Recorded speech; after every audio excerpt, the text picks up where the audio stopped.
Chinese New Year centerpiece right over there. Don't forget to use our official hashtag Chinese New Year 2025 at SM. So now, are you ready to find good fortune? Handa na po ba ang ating mga shoppers and all our audience members? Are we ready? Yes, I'm sure you are ready. So without further ado, ladies and gentlemen, let us all welcome Mr. Richard Yu. A round of applause, please. Hi, Sana. Hi, everyone from Davao. Hello, nice to be sir. back here. Nice to be back here. Welcome back to Davao City, Mr. Richard Yu. Thank you, thank you. So before tayo mag-start, sir, I just want to ask, how are you doing? Kumusta po yung experience nyo in coming back to Davao? How many times have you been here? Matagal na. I've been here. Wala pa tong annex.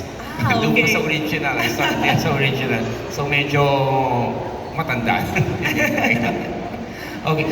You mentioned kasi I just came from Jensen. Galing ako Jensen yesterday. So masaya din. Pero iba pa rin ang Davao, syempre. I started here. So syempre ito ang heart ko. This is where my heart is. So really love ang Davao. It's nice to be back here talaga. Nice to be back here. And I'm sure everyone is also glad to see you back here, sir, in Davao City, no? And of course, I'm sure lahat sila ngayong mga nakikinig ngayon, they also have their questions in their heart na gusto nila. They want to ask you, of course, about 2025. But before that, sir, let's start with this simple question lang po. So, papasok na po yung Chinese New Year. And a lot of people here will also be sada for Okay. Chinese New Year this year. Nabanggit mo kanina yung Kong Hei Fa Choi. Yeah, right? So when we greet each other on Chinese New Year, kailangan 3 times. This is why when you watch yung mga Chinese movies or Chinese, yung mga TikTok and those, they do it 3 times. Kong Hei Fa Choi, Kong Hei Fa Choi, Kong Hei Fa Choi. Kasi times 3 mo i-greet para times 3 yung blessings. I see. And Kong Hei Fa Choi actually means, I wish you money. Technically, I want you to get rich. Yun ang ano noon. Yun ang, Wow. hindi yan Happy New Year. So, I want you to get rich. Ganun. So, when Chinese New Year come, di ba, we're going to do, maghahanda tayo Chinese New Year's Eve on the 26th animal sign sa Zodiac. The start, yung 8 endless yan, hindi pera. Tapos ang 6 yung pera. Those are start of wealth o pera na endless. Yun. Sa number 6 tayo. So, the 6th animal sign is a snake. Kaya this coming snake year, puro pera lang tayo. Focus lang natin is pera. So, unfortunately, yung love takes a back seat for this year. So, kung nangangarap tayo na makahanap ng special someone this year, medyo mahina ang luck. Pera muna tayo. Sa pera muna tayo mag-focus. Pero parang I'm not sure, gusto niyo ba yun yung pera muna? Pera muna. Ay, do not pile up. Happy sila. Do not Okay pile up. lang daw, Do not sir. pile up. Mahirap yun. Oo, so yun ang iwasan natin. So, what preparation should we do for Chinese New Year? So, the first and foremost is settle as much as possible yung mautang mo. So, if you have utang, bayaran mo lang kahit unti-unti. Kasi it's so hard to start on the year for pera na may utang ka. Kasi that means bitin ka na. So pay as much as possible that your debts, yung mautang mo, bayaran mo na. Yun ang ano doon. And another is this. Before Chinese New Year, pumunta muna kayo where your ancestors are, if possible. I mean, go to the cemetery or and so forth. You give your respect to your ancestors para may peace. So you start the year in a better mode. Yun ang tradition naman talaga eh. Unahin mo muna yung mapatay before yan. Kasi if we have peace, if your ancestors have peace, mas maganda yung pasok na swerte mo. Kasi sa Chinese, well, in the Asian culture, hindi lang naman sa Chinese, luck comes first from the divine. So ang feng shui, if anyone is still new to this thing, does not advocate or prescribe a certain religion. Okay lang basta naniniwala ka sa Diyos.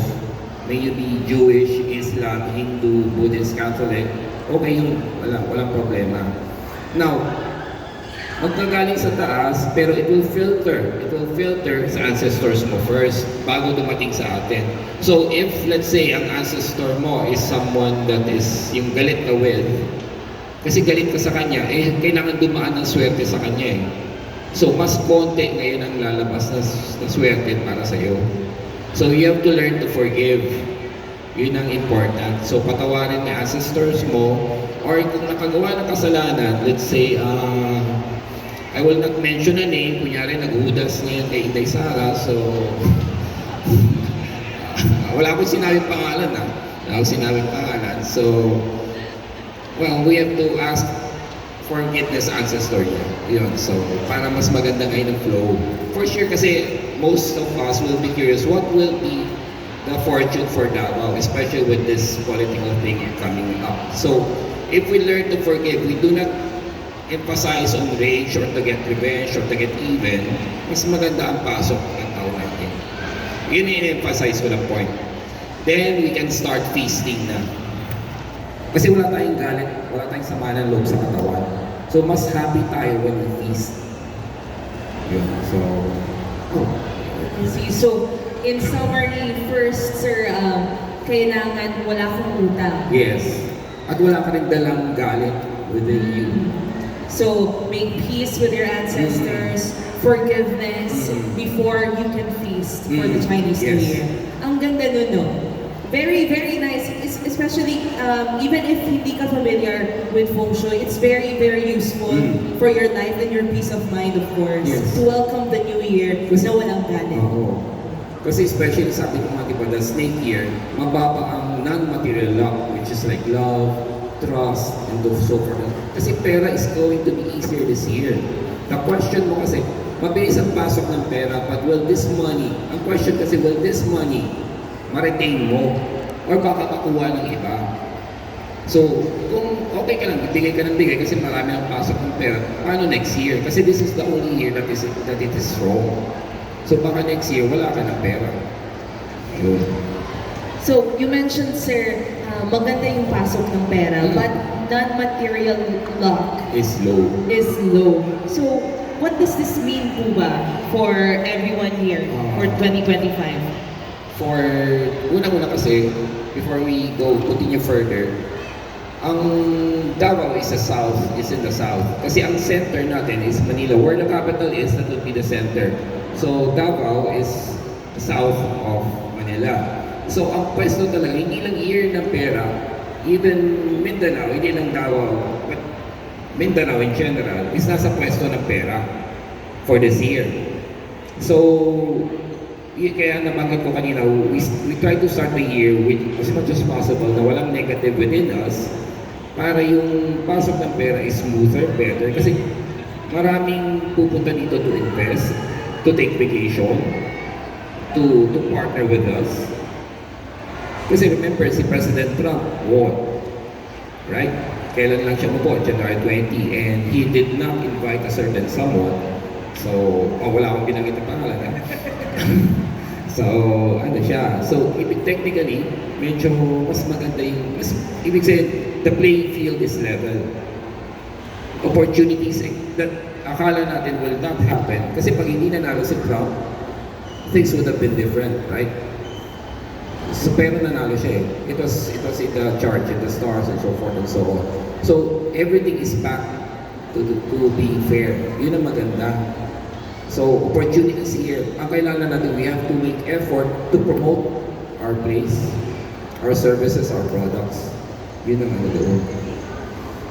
In terms po sa mga individual persons, how about yung budget po? Kasi sasabi mo, maganda yung pasok ng pera. So, how Okay, so we will want to budget para maganda yung handa natin, para within the budget, is it that? For 2025, the year 2025, Okay. how will they manage their budget, do you think, in the most effective way? For general ito, hindi lang yung handa natin. Hindi Yes lang po, for general. Chinese New Year. So, in general is this. Arts and science, ang mataas ang return of investments this year. Arts and science. Let's say, if I have extra money, I will not buy a new car. Kung yun ang iniisip ko as investment, I will buy something instead like an artwork. Kasi that will appreciate in value. 6 years from now, mas mataas na yung value niya kaysa sa kotse ko, kahit brand new. Yun ang ano doon. Science. So you start learning. Remember, AI is advancing very, very fast. 10 years ago, hindi natin maisip that AI can be used to, di ba yung sa chat GPT, that's kind of, wala pa tayo ng mga 10 years ago. Pero ang bilis right now, pag last year, ano lang, ngayon, ang bilis na may version something na, so forth and so on. So, ang kalaban natin kasi, hindi naman yung AI. Your jobs will not be taken away by computer. It is the people that know how to use those AI ang papalit sa trabaho mo. So kung ikaw ayaw mo mag-aral ng AI, mawawalan ka ng trabaho. So yun yung art and science. So you invest in learning. Languages, speech, ganito. Like I said, be more, how to say this, be more able to share your thoughts and ideas. Hindi pwedeng nakatago ka lang, nahihiya ka. So that would, walang mangyari sa'yo. If it's something, yung income mo would be slower and lower. Yun ang ano doon. So you start learning. Investment yun eh. Yun, so marami naman yan. Actually, there are free courses. UP is also offering online free courses. So meron mga short courses yan. Actually, may inanuhan nga ako ng politician, not here naman sa amin, sa up in Luzon. Sabi ko sa kanya, he wants to run for higher office. Ano lang naman, mga barangay level. Sabi ko sa kanya, wouldn't it be more impressive if ang credentials mo may nakalagay ang Harvard University? Right? Diba? Kahit na, lalaki to, kahit na sabihin mo ng hair and beauty culture. Hindi naman titignan yun, di ba? Right? Titignan lang naman yung diploma mo Harvard University. O, kahit na hair and beauty culture ang inaral mo, okay na yun, right? So, that's credentials nila.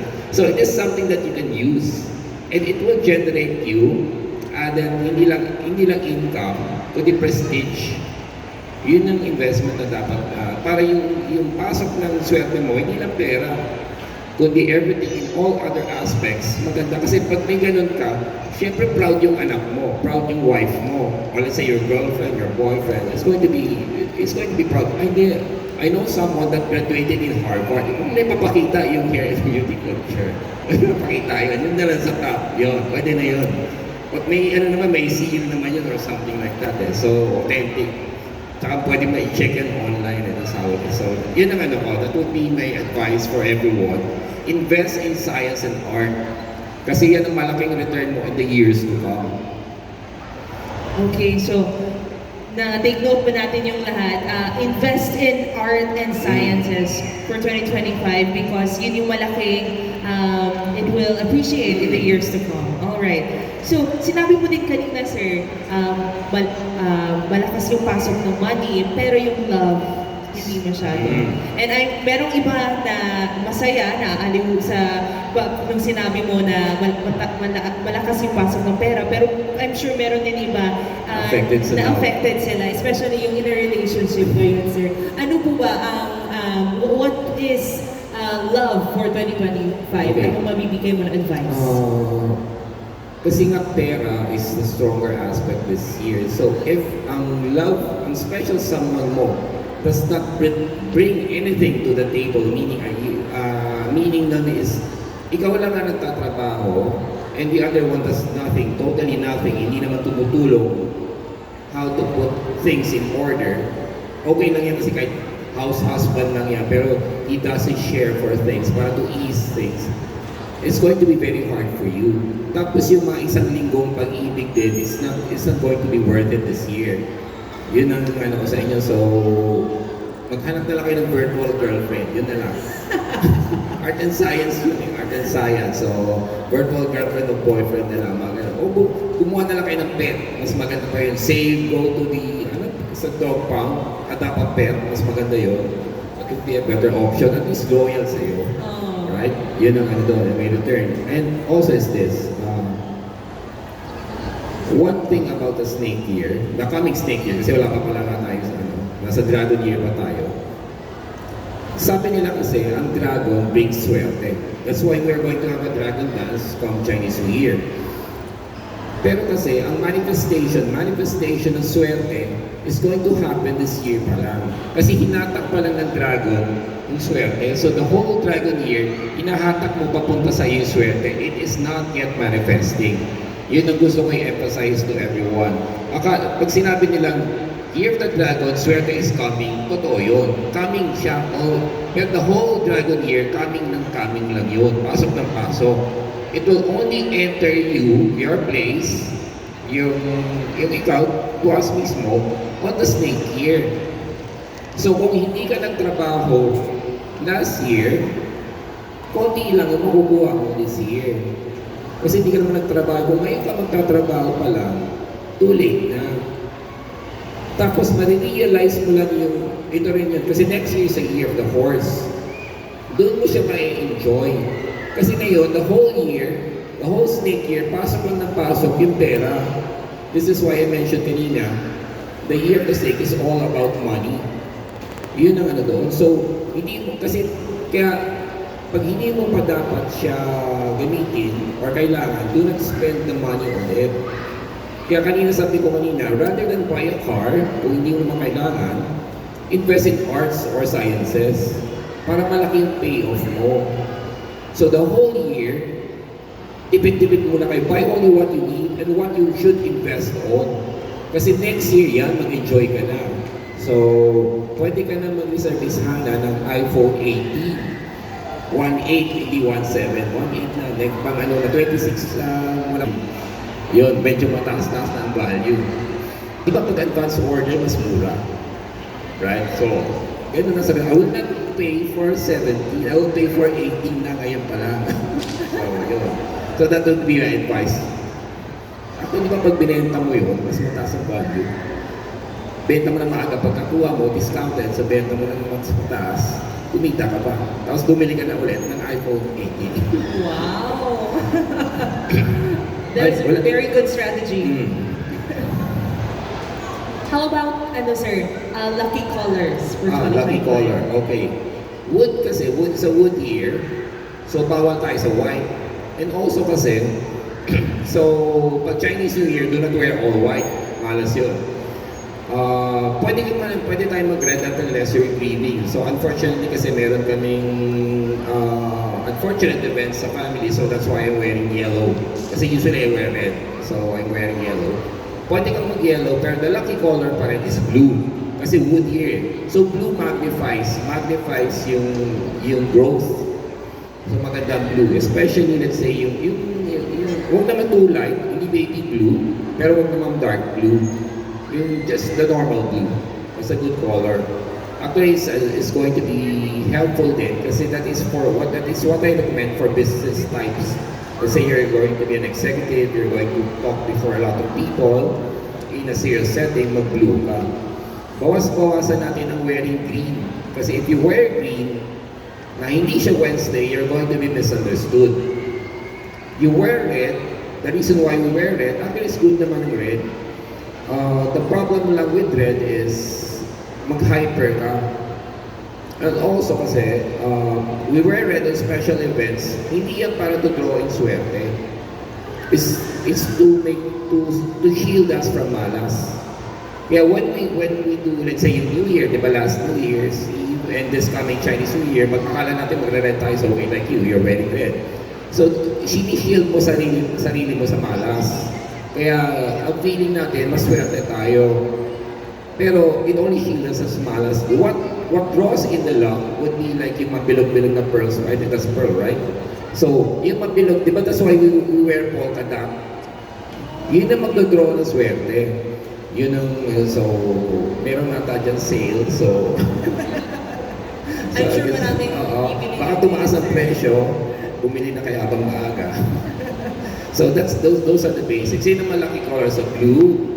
Iwas-iwasan, bawas-bawasan ng green. Even if it's a wood year, bawas-bawasan na use of green. We can go with, avoid the white. We can still go with yellow if you want to.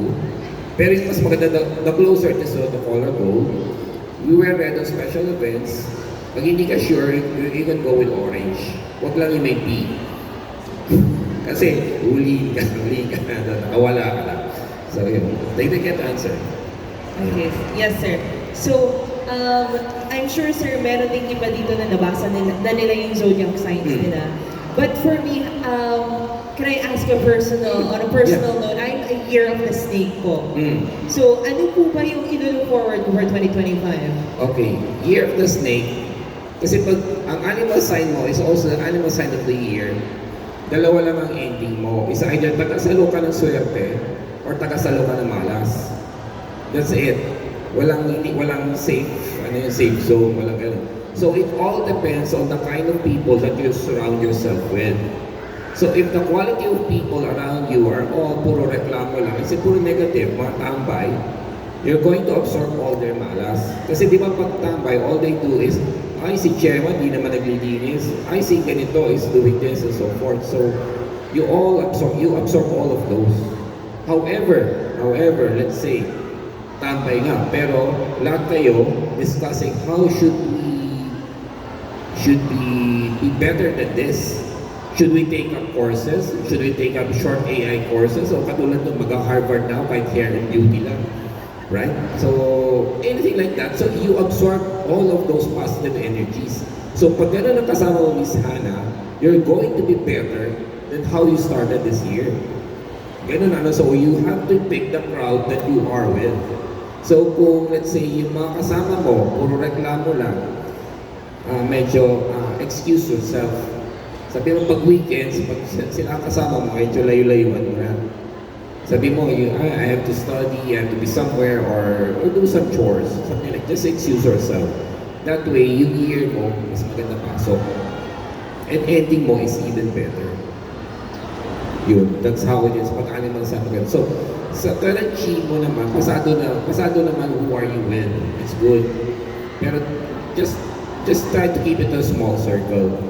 That would be my advice, especially not only for you, but all the snake signs. All right. So, to all our audience members and to all our shoppers, if meron po kayong mga tanong for Mr. Richard, you don't hesitate to come here and of course, just call our attention if you have any questions for year Anything under the 2025. sun, or you can ask anything under the sun about anything related sa feng shui, not just to the Chinese New Year. We have another question. I think we have some questions. Do we have questions for Sir Richard? Yung audience members natin po, huwag na kayong mahiya. If you have questions for Sir Richard for your year 2025. I will start with, okay, since nahihiya pa, some are still writing their questions. Let's start with something. So, what would improve my luck for this coming year? Maliban sa Lucky Colors and the art and science, and invest in the iPhone 18. Okay, so ganito. For sure, there are a lot of stuff here that are nice. We have the dragons and the charms and the food. Siopaw is nice. Masarap yan. You can also grow sili, red na sili. If you grow red na sili, sa harap ng bahay mo, hopefully hindi ka kondo kasi hindi sa price ako, sa may lot talaga, mababawasan yung mga naloloko sa buhay mo. So let's say, this also affects yung mga love luck. Kunyari, yung mga diehard fans ni Catherine Bernardo. So ayaw na natin yung idol natin maloko, right? So magtanim na rin tayo ng red na sili sa harap ng bahay para mabawas-bawasan yung mga scammers. It actually works yun. Another is this, since this is the year of wealth, pera, let's grow calamansi near the kitchen. Near the kitchen kasi pag sa harap natin nilagay yan ng bahay, nag-grow tayo ng kalamansi sa harap ng bahay natin, maasin, maalat yung swerte. Aalatin tayo sa swerte, they say in Tagalog. Ibig sabihin, your luck turns sour. So kailangan yan doon sa kitchen. Why in the kitchen? Kasi in the kitchen is where we cook our blessings. Hindi naman natin nakakain ng pera eh. So we buy food with the money that we earn. Yun ang kakainin natin. We cook it, dadalhin sa dining table, yun. That is how, so, by placing yung calamansi doon, it burns even better yung malas. So, you can use naman yung sili na calamansi. You can use that. You can sell that if you want to. Wala namang masama with that. Actually, mas better kung lemon. However, kasi hindi madali mag-grow ng lemon eh. Well, from my personal experience, I do not know kasi hindi naman ako agriculturist. So, I have to admit I am lack in some departments. So those are good things. Another is this, you have to identify where the septic tank in Pozo Negro is. Kasi the closer you are to this, let's say lalo na pag malapit sa main door mo, or it's already inside your house, sabihin ko sa inyo, even someone like me, mahirapan to solve that thing, that problem. So, if umuupa ka, na nasa loob yung septic tank, well, you better start looking for a different place.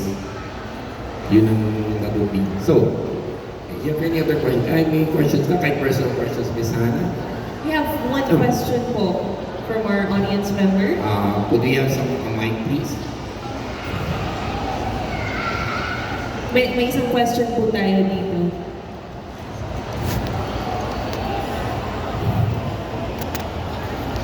Ayun na natin yung mic. Yes, sir. Hello po. Good afternoon po. My name is Eros Bacoldo. Eros po. Eros. Sir, Eros. Sir, kasi you're talking about para septic tank ng bahay. So, mag-asawa, we're plan to build a house this year. So, ano po yung Okay, that's a good question. So you're still planning how to build the house, so please take a seat. Medyo mahaba-haba yung taking notes natin on this. So we could do that while others are still writing their questions.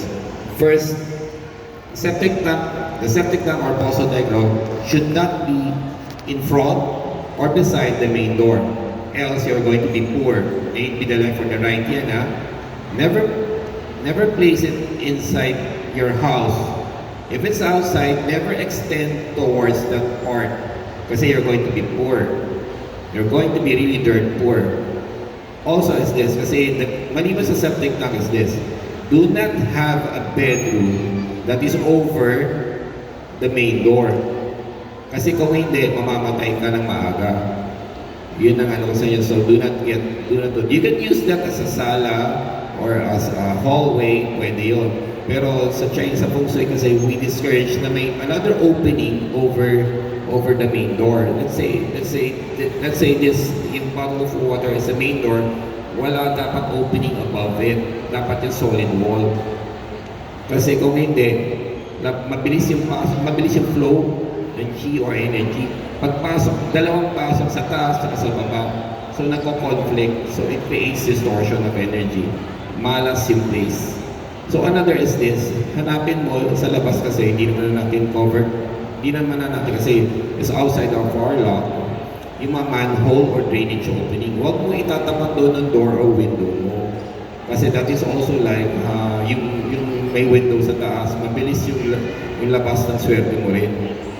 At whatever swerte that comes in, latak na, yung trickles na lang, tira-tira, kasi say in Tagalog. O another is this, never put, for sure yung napansin nyo here in ASM, mahirap maghanap ng CR, right? Sinadya yun kasi para hindi tayo malasin. Kasi pag ang main door, malapit sa main door mo ang toilet, mabilis at marumi yung swerte that comes in. So that's not good. So you should site your toilet na hindi siya malapit or seen from the main door. Kung wala kang choice, lagyan mo siya ng partition or divider. Kung wala talaga ka ng maliit na space, lagyan mo kahit curtain. So we have SM department store for that. Well, we're in SM, so we should they sponsor our event. So we should know that. We should give back. Ganun naman tayo. So another point is this, yung kitchen mo, hindi dapat makita yung sink at yung stove at yung ref from the main door as much as possible.